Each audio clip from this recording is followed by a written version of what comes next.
I invite you to join me in a vision. There you are, in your sacred space. Before you, a mysterious woman enters, holding a luminous silver branch. Its leaves ring like tiny bells. In it, you feel the presence of life, powerful and strong. This is the vision of Bran that set him out on a great voyage that I think we are also on. Let's talk a little bit today about the Voyage of Bran as we go down to the Church of the Oak.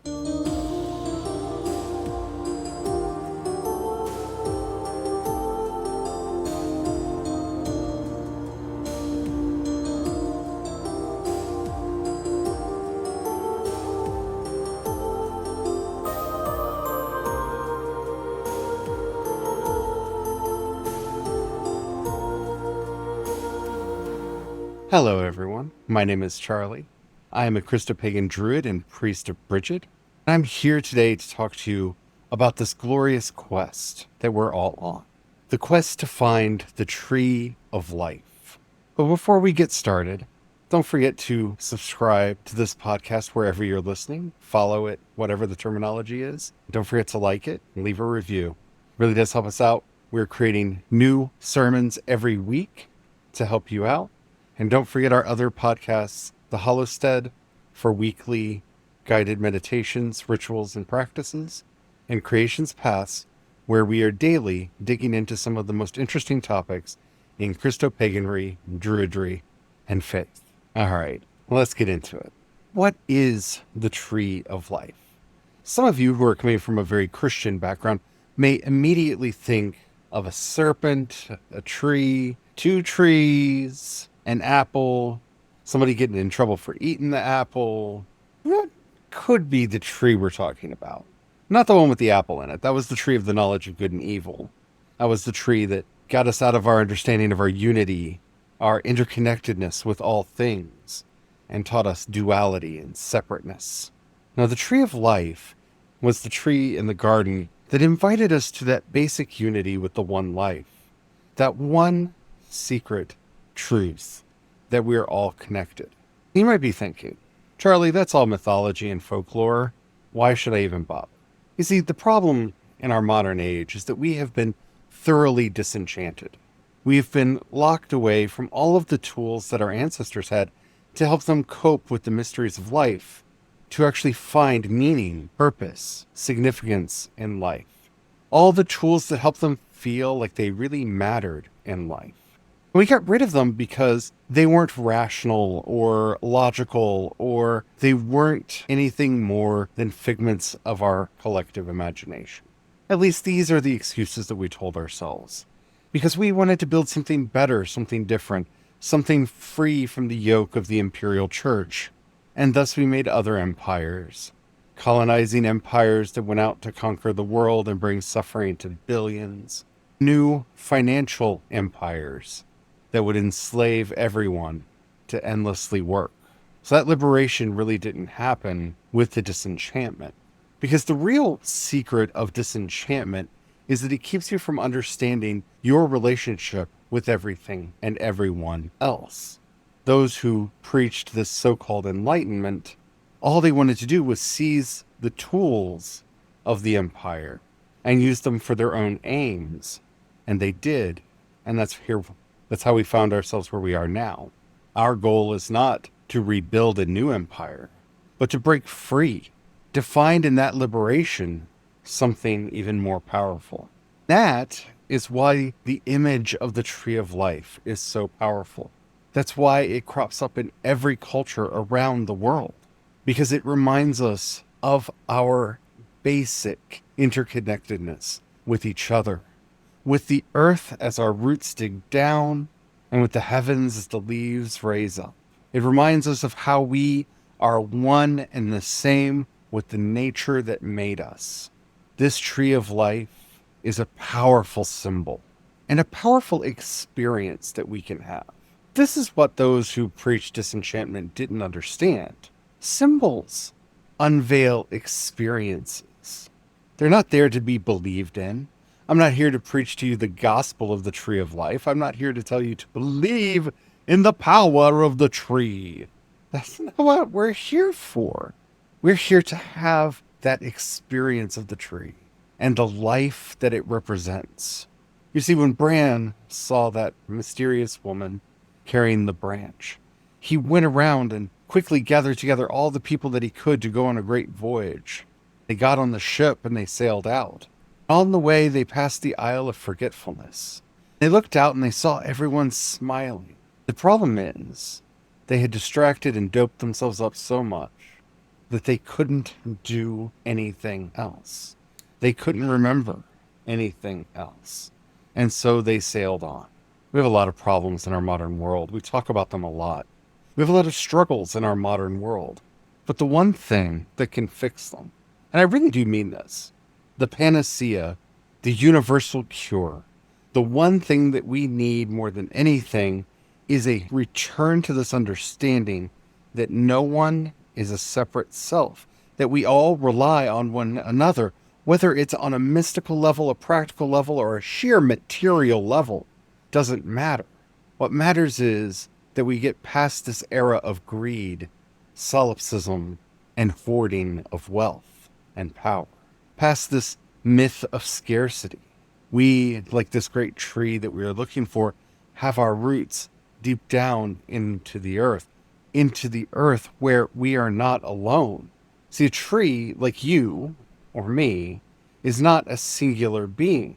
Down in its root system, there are all manner of fungi, bacteria, and viruses, all manner of bugs and other creepy crawlies, worms, and whatnot, that all work together to feed each other, to warn each other, to make sure they each have what they need to grow. See, that's the power of the tree. That's why we as druids connect so strongly to the image of the tree. A tree's life force comes from its roots, where it grabs its basic nutrients, the water that it needs to grow. And it cannot do that alone. So many of the things it gets from the mycelial networks of disparate funguses that are bringing nutrients, sometimes from tree to tree, because we now know that trees share amongst themselves. That basic interconnectedness in nourishing one another, in warning each other, in making sure that everyone is safe and cared for and has space to grow. Forests are not competitive, they're cooperative. And that's a lesson we all need to learn as we think and meditate on the tree of life. More than that, we look at the branches as they rise up into the sky, because it's not just enough to be nourished from below. They have to be nourished from above. And, I tend to believe that that's a spiritual calling, that we need to be nourished from our relationship with our ancestors, the spirits around us, the she that live in all the little nooks and crannies throughout the world. That basic interconnectedness goes beyond. But even if you want to go with the myth of disenchantment and not talk about any of the spiritual stuff, we still have to connect to the power of our leaves, because the sun helps our skin to produce nutrients that we cannot live without. The air that we breathe, the plants that we sustain ourselves with, all need that power in the sky. The warmth that keeps us from freezing to death, that keeps our planet from turning into a ball of ice, all of those powers come from above, in that glorious fireball that we call the sun.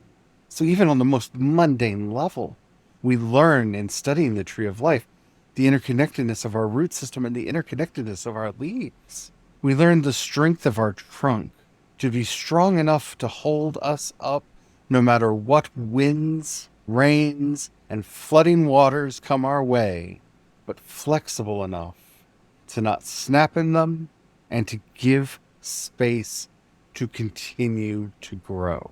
And that's why we learn from the trees. Now, I'm talking about learning from it. If you saw the name of this episode, we're on a quest. We're on a quest to find the tree of life. We're not just here to learn from it, but to find it. Well, what does that mean? What is this quest that we're on? That quest, quite simply, is hunting down and finding the places where you are nourished. That quest is finding those places where you want to take root. where you need to take root, where your life will benefit, where you can be a benefit? Where are the services that you provide most necessary? That sounds so clinical, doesn't it? Services. You see, each of us have a vocation. We have a calling. There's something deep down within us that is ours, unique to give in this life. And it can be a simple thing like conversation or companionship. I say simple, but we all know how complex those could be.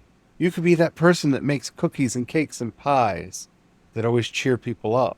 You could be that person that writes little notes. You could be that inspirational speaker. You could be that poet, that artist. You could be that friend, that parent, that lover. See, our purpose in life is very unique to each and every one of us, but it is not the sole thing that we're looking for, because purpose doesn't help us. In the end, what we really want is not to find the meaning of life, but to find our meaning in life. As we're searching for that meaning, we are on the quest for that tree of the knowledge of good and evil that we ate from, stole from us our understanding of our basic interconnectedness with all things.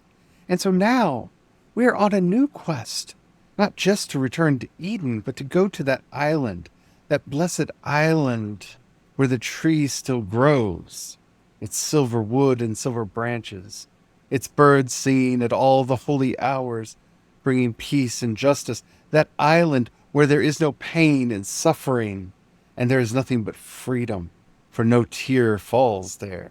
And that may seem like a dream, but it is a dream we can all work for.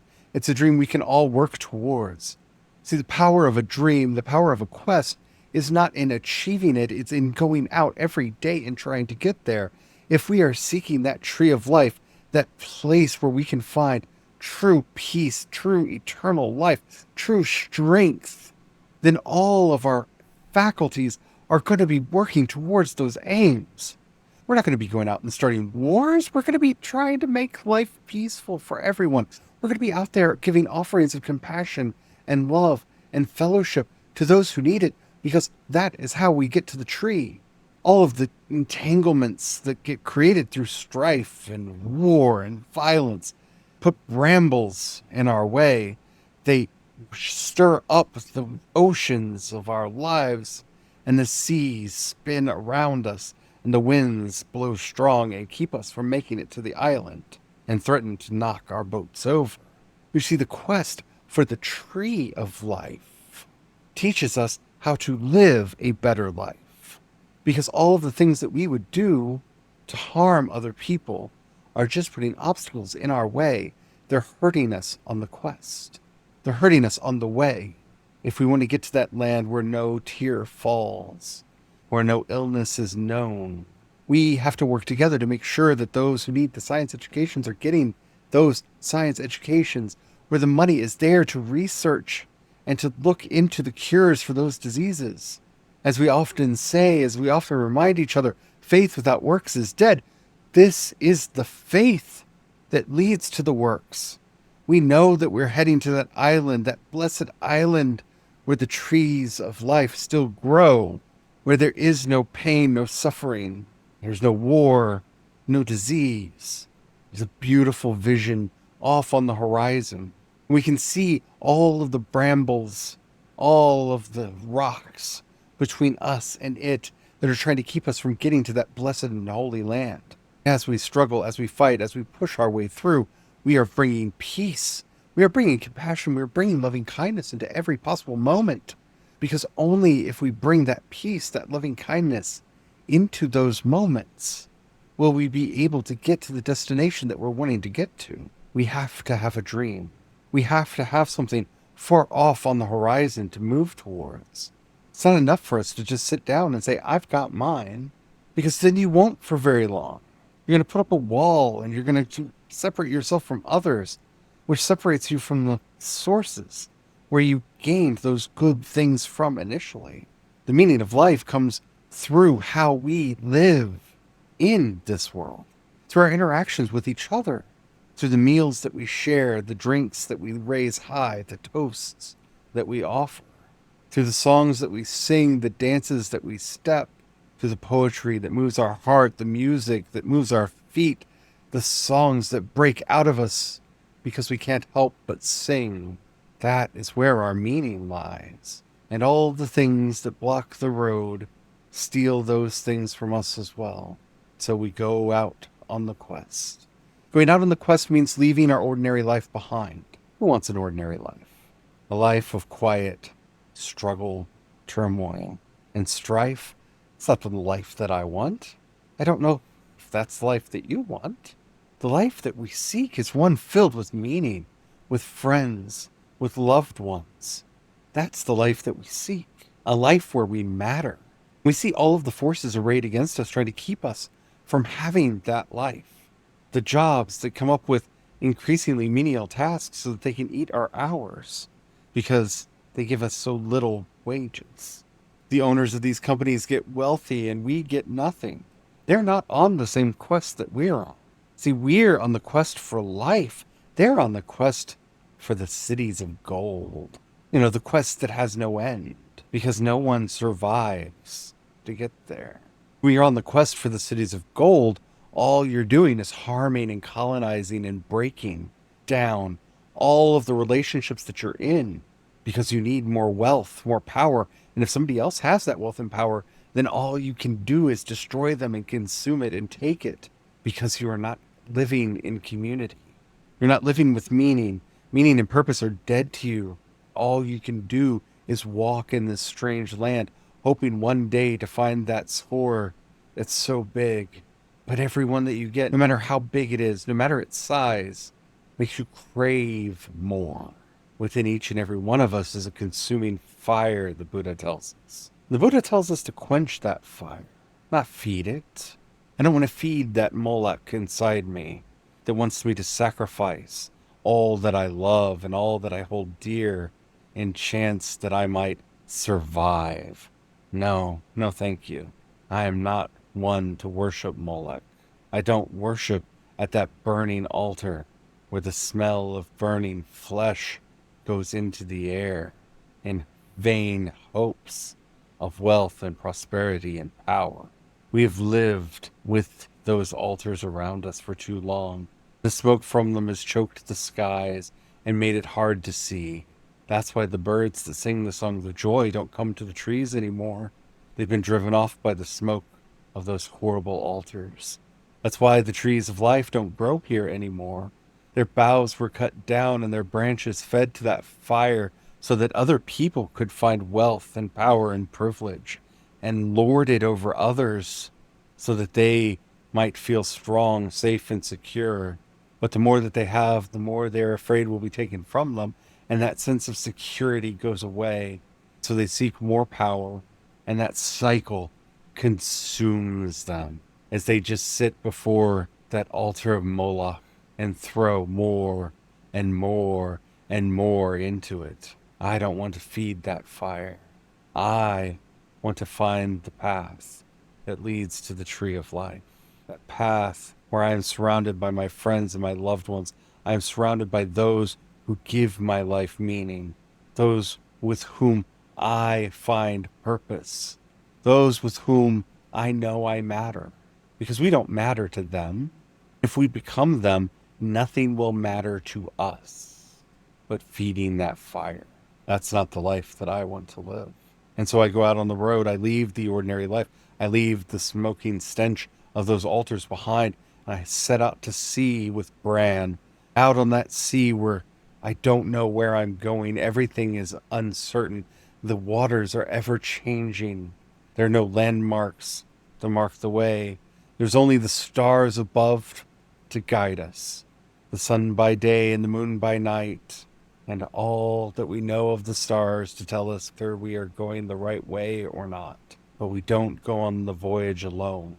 With us are our friends, our families, those that we hold deep ties with, those that we share the deepest connections with, knowing that we will get to that island.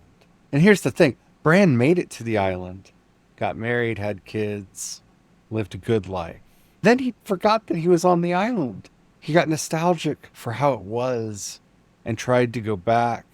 As they approached the shores on the way home, one of his company jumped off the boat As they walked towards the shore, they aged until they crumbled to dust, and that furnace of life consumed them. They fell to ash and dust in the waves.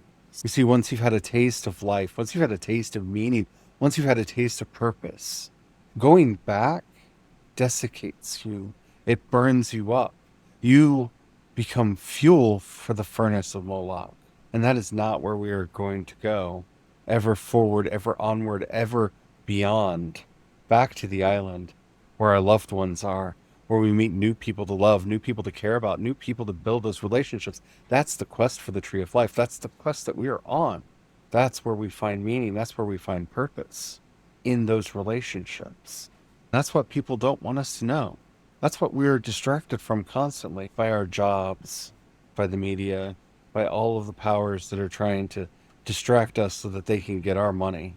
Because the real power in this world is the relationships that we have. The real source of meaning we have in this world is in those relationships, in doing things for others so that we matter. That's what we're really looking for. And so we go out ever questing, like Bran, for that sacred island where the silver trees grow and the birds on the branches sing day and night at all the holy hours of joy, and the land without sorrow. And we hope one day to join him. I hope you've enjoyed this episode. I hope that it's meant something to you. If you've not read the story of the Voyage of Bran, I highly recommend it. You can find several different translations free online. It's a beautiful story. It's a powerful story, and it's kind of the one that I orient a lot of my work around. It helps to give meaning and purpose and understanding of what I'm trying to do. Because remember, symbols unlock meaning and unlock power. They unlock all the experiences that we could be striving to have. I see a lot of them in the story of Bran. We're probably going to visit it a couple more times. We might even do a class on it. If you've enjoyed this, let me know. If you're out there questioning, maybe you use a different symbol other than the Tree of Life. What are you looking for? What motivates you to get up every day? Let me know in the comments. If you're listening to us on YouTube or Spotify, you can leave a comment right there. If you're listening to us anywhere else, you can leave a comment there, but we won't be able to see it because they don't tell us that you do it. So after you leave the comment there, copy it, go over to creationspath.com, click on chat, paste it in over there because we can see it. And then we can get into conversation with you and actually build up this community that we're doing. While you're there, if you have a few dollars that you can pass our way, you can join up for a membership. We're going to be doing classes soon, and members will get those classes before everybody else. If you'd like to support us anywhere else, like Ko-fi or Patreon, I am CE Dorset on both, CEDORSETT. Remember, when you support us over there, you're actually supporting both the music, the art, the writing, everything that I do. Much appreciated. And just a reminder, this isn't me asking you to give unto the Lord. We're just asking to help, keep food on our table and power on. It really does help us out. We produce a lot of content, and we want to keep making it for all y'all. Alrighty.